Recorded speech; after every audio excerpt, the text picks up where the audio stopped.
وہ کیسا سماج تھا کہ جب بیٹی کو زندہ درگور کر کے باپ آتا تھا تو معاشرہ اسے داد دیتا تھا کہ تو نے اپنی آبرو بچا لی ہے، تو نے اپنی عزت بچا لی ہے۔ اور یہ اتنا بڑا گھنونا جرم، قیامت کے دن سب سے پہلا سوال نماز کا ہوگا، لیکن سب سے پہلا فیصلہ قتل کا ہوگا۔ دوسرے لفظوں میں یوں کہہ لیجئے، حقوق اللہ میں سب سے پہلے نماز کا سوال ہوگا، اور حقوق العباد میں سب سے پہلا فیصلہ جو ہے وہ قتل کا ہوگا۔ اور قتل میں بھی وہ بچیاں جو زندہ درگور کی گئی، ان کا مقدمہ پہلے لایا جائے گا۔ قرآن بتاتا ہے وَإِذَا الْمَوْءُودَةُ سُئِلَتْ بِأَيِّ ذَنبٍ قُتِلَتْ، قبروں میں گڑی ہوئی بچیاں اٹھائی جائیں گی، اللہ کی عدالت ہوگی، ان کے ظالم باپ کٹہرے میں کھڑے ہوں گے۔ اللہ ان بچیوں سے پوچھے گا بِأَيِّ ذَنبٍ قُتِلَتْ، تمہیں قتل کیوں کیا گیا؟ اب ان بچیوں کو تو پتہ ہی نہیں ہمیں کیوں قتل کیا گیا۔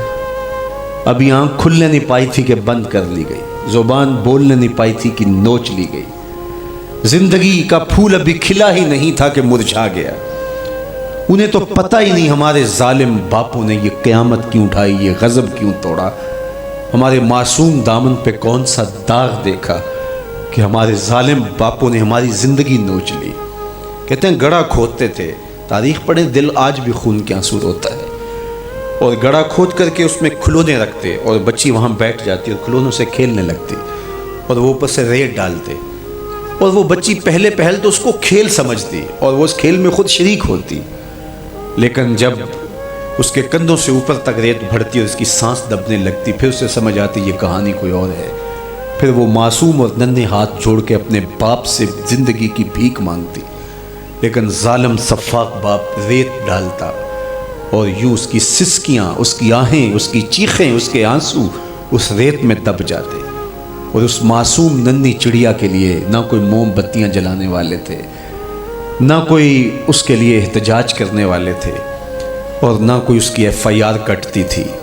باپ کو بھی داد ملتی، ماں کو بھی داد ملتی، معاشرہ سفاک اس پہ ماتم کرنے کی بجائے اس پہ خوشیوں کا اظہار کرتا۔ پہلی آواز پورے عرب میں جو اٹھی اور بلند ہوئی وہ میرے حضور کی تھی، بیٹیوں کو قتل کرنے والوں سن لو، میری فاطمہ میرے جگر کا ٹکڑا ہے، یہ پہلی آواز تھی۔